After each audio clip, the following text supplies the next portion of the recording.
33 by Dr. Ogweno.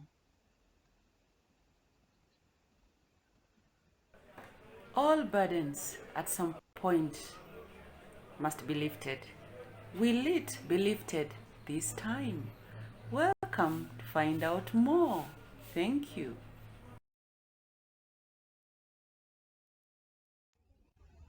The Burden Song. No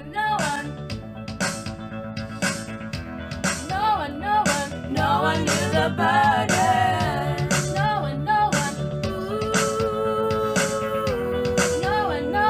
No one knew the burden. Then she cut it in half. Do you wanna know? Someone know. Are you curious? I'm curious to get to know. Listen to the narrative.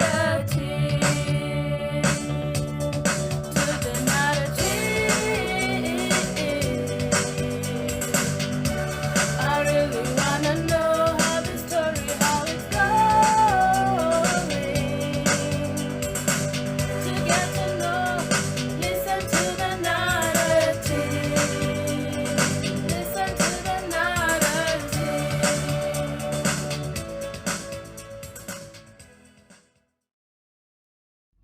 We stopped where Betcha was sharing her experience with her brother. Last week, as I was leaving the airport from Ghana, I had a strange experience. I heard a certain man who had scared me refer to a lady they were with as Mama Betcha. Instinctively, I turned, but my taxi was pulling out of the parking lot, so I did not have a good glimpse of them. However, something in my heart tells me that was Mom, she said passionately. Oh, that must have been Mom and Kevin. Last week she traveled from Ghana. She does sell cloth materials from there. She has opened a big business in Mombasa. She will be so excited to know you're still alive and well, Maximo effused.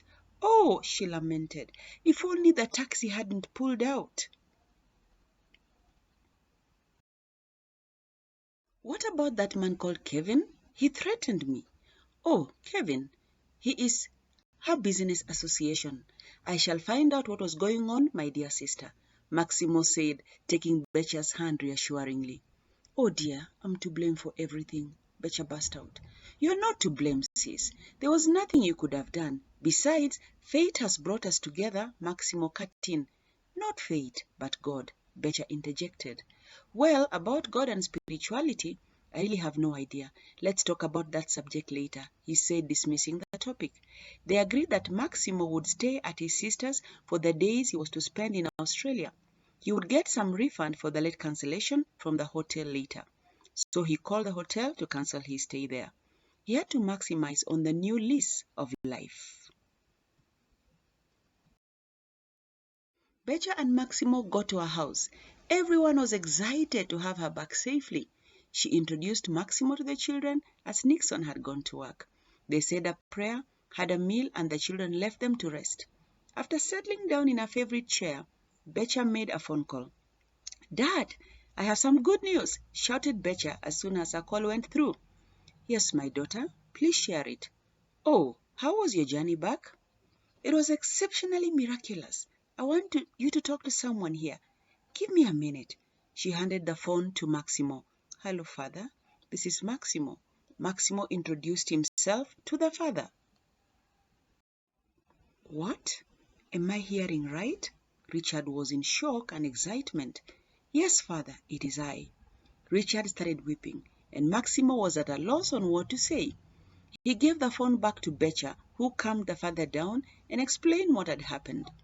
When Richard was finally in control of his emotions, they agreed that he would meet Maximo as soon as Maximo went back to Kenya. That was in a week's time. For the next few days, father and son each wondered how they would approach each other. However, Betcha kept assuring them that all would be fine. She kept saying that understanding is the key to forgiveness, and that he who does not forgive pays a very huge cost. I will not forgive him for the damage he did to our family, Maximo kept repeating to himself. Meanwhile, Nixon and Maximo formed such a close bond that whoever saw them would think they had seen each other all their lives. Betcha's children took a liking to their uncle at once. Soon the time came for Maximo to return home to Kenya. All were emotional as they escorted him to the airport. All throughout the journey, Maximo kept feeling emotions rising within him. He has to pay, Maximo muttered. Who? I thought the food was all paid for in the plane. Do not worry, son. An old man sitting beside him whispered, Oh no, I did not mean that.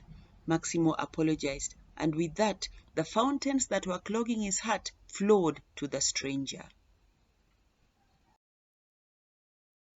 Chapter 17. As soon as Maximo landed in Kenya, he went straight to his mother's house. Mom, I have a very big surprise for you. Guess whose picture this is? Maximo said, showing Betcha's picture to the mother. I saw this lady in the airplane from Ghana. I really wanted to talk to her because she kept reminding me of someone, but I could not tell who, she said.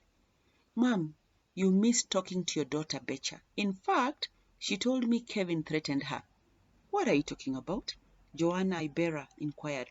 How does Kevin even come into this? She inquired, bewildered. Be serious, Maximo. Don't joke about such things, she said as she looked for a nearby seat to support herself.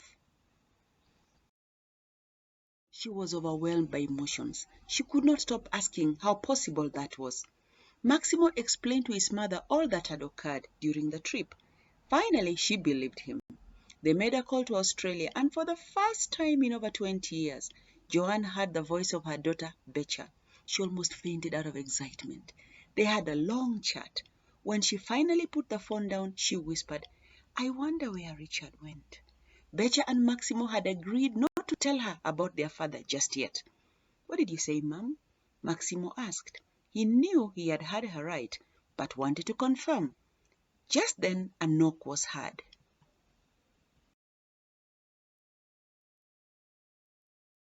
Went to open the door as the caller was knocking incessantly. Maximo went to his room and made a call to Betcha. They were very excited as they had hoped things would work out well. Meanwhile, in walked Kevin in a very smart dark blue tuxedo and a red tie. The scent of his Santal 33 cologne filled the room. He had waited for this day for a long time. With red flowers hidden behind his back, he walked straight to Joanne. Joanne, will you? He started going on his knees. Before his knees could hit the ground, a strong voice came on. Mom, what are you doing? Dad is alive, shouted Maximo, who had returned to pick his coat. What did you say, Maximo? Joanne shouted and collapsed on the floor. Reviving her took 1.5 hours. When she came to, she tried talking, but Maximo would not allow her.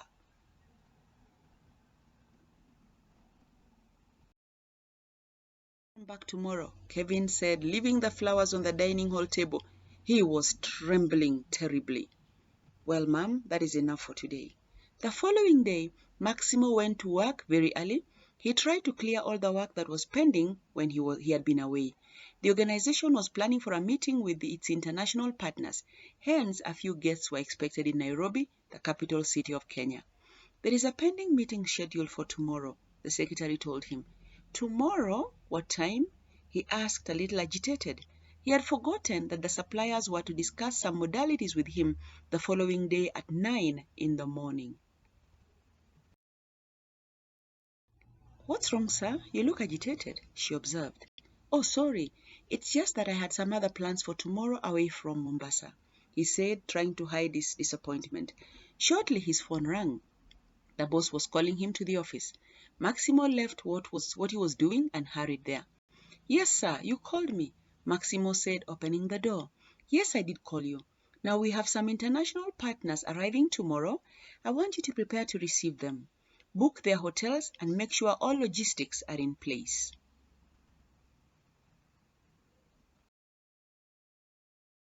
Yes, sir, I will. Maximo responded, quite disappointed at the turn of events.